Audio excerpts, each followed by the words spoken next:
Bonjour, c'est Kevin de la Fédération de pêche de Tarn-et-Garonne et aujourd'hui je vous fais cette petite vidéo pour faire un petit point sur la com qu'on a déjà fait à la Fédération de pêche pour les stages de pêche et un peu ce qu'on attend dans le partenariat de votre côté et aussi pour s'assurer que tout est bien clair depuis le début, qu'on travaille tous dans le même sens, dans la même direction. Voilà, alors je vais commencer par un rappel des règles de réservation. Très rapide, 3 points. Il faut utiliser le fichier de réservation en ligne que je vous ai envoyé par email. Si jamais vous voyez la vidéo mais vous n'avez pas reçu le fichier de réservation ou du moins le lien, téléphonez-moi à la fédération au 05 63 63 09 19. Je le répéterai à la fin si j'y pense. Et je récupère votre adresse email pour vous envoyer le lien. Ensuite, c'est 5 € par participant, tout compris, matériel, tout ça, tout de A à Z. Et nous, on s'occupe de tout. On fait pêcher les poissons en toute simplicité aux participants. Et enfin, les enfants de moins de 10 ans doivent obligatoirement être accompagnés d'un adulte, et c'est payant pour l'adulte.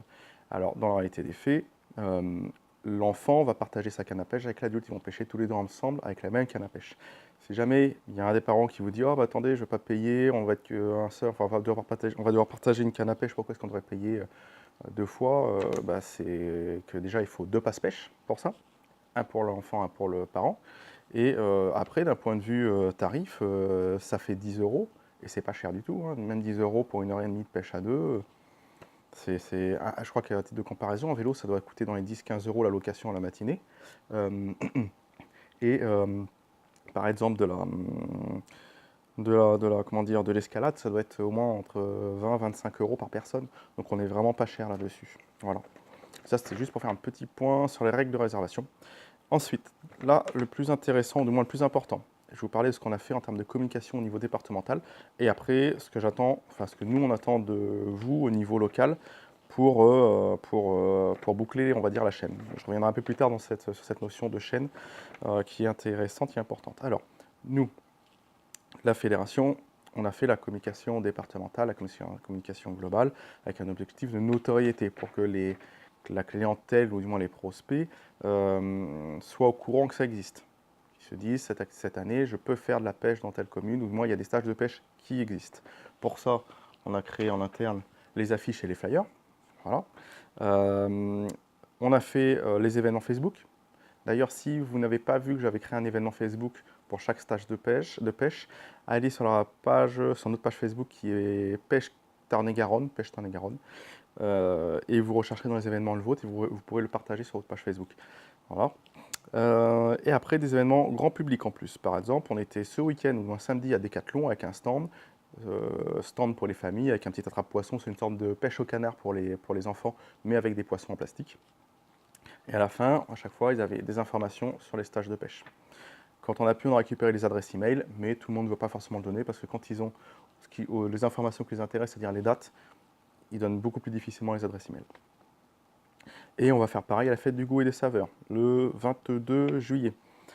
Et en plus de tout ça, on a fait un communiqué de presse qui est paru dans l'édition, du 10 juillet de la Dépêche. Hop, pour la première édition de leur série C'est l'été en Tarn-et-Garonne, les activités en Tarn-et-Garonne, ça parle de la pêche. C'est les stages de pêche avec les journées qui sont organisées et vos communes à chaque fois. Ce même communiqué de presse, on l'a envoyé au Petit Journal et aux radios locales, CFM, Totem et 100%. Donc ça, c'est pour la communication départementale, pour que les gens aient dans un coin de leur tête l'information qu'il y a des stages de pêche pour découvrir la pêche en famille. Et après, il va y avoir le relais local. Et là, c'est pour ça que je m'adresse à vous au travers de cette vidéo-là.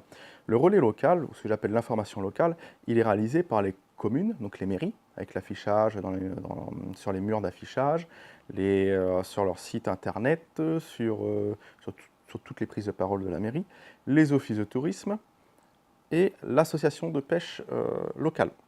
L'objectif, cette fois-ci, c'est qu'une fois que les gens connaissent, de faire un rappel visuel, mais d'essayer de faire agir pour que les gens s'inscrivent. Donc, le rappel visuel peut être fait avec des affiches, par exemple, dans les commerces. Voilà. On peut également faire des rappels oraux, simplement en parlant auprès de ses proches. Ça concerne plus l'association de pêche, mais également les mairies, les salariés des mairies. Les offices de tourisme, eux, ils sont en contact direct avec le client. Donc après, ça va être à vous, les offices de tourisme, de parler des stages et d'essayer de faire des réservations, sachant que les 5 € après reviennent à la commune. C'est le but du jeu, c'était que, enfin c'est comme ça, c'est les règles du jeu. Nous on fait la communication, la valorisation, on fait l'animation pêche. La partie communication locale et réservation, c'est au niveau local que ça se fait.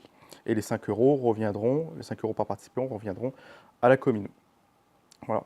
Et après, une semaine avant, vous pouvez toujours informer vos contacts presse. Voilà. Et tout à l'heure, je vous parlais de chaînes. Si on reconstruit un peu tout ce que j'ai dit depuis le début, ou du moins tout ce qu'on a fait ensemble depuis le début, il y a eu l'organisation des stages, il y a la phase communication générale, enfin globale, départementale, la phase information locale et réservation, et après l'animation. Le principe, cette histoire de chaîne, c'est que chaque maillon soit bien emmaillonné, soit bien serré ou s'accroche bien avec le maillon suivant, pour que la personne qui ait envie de découvrir des activités nature soit naturellement guidée vers la réservation, vers l'animation. Et si à un moment donné il y a un maillon faible, en fin de compte, là on va plus parler d'entonnoir, il y a beaucoup de personnes qui vont sortir. C'est-à-dire que si on ne fait pas forcément de communication locale forte, il y a beaucoup de personnes qui en ont entendu parler, mais quand ils seront sur place, ils ne vont pas y penser simplement. Alors que des fois, une simple affiche, le simple fait de leur dire il y a une animation pêche demain, dans 2 jours, dans 3 jours, c'est le petit déclic et hop, ils réservent derrière. Voilà. Et pour toute question, là j'y repense, pour toute question, mon numéro de téléphone c'est le 05 63 63 09 19. Voilà, voilou. Si, j'espère avoir fait le point, qu'on est tous sur la même longueur d'onde et qu'on avance tous dans le même sens. N'hésitez pas à m'appeler si vous avez des questions. Bonne journée à vous.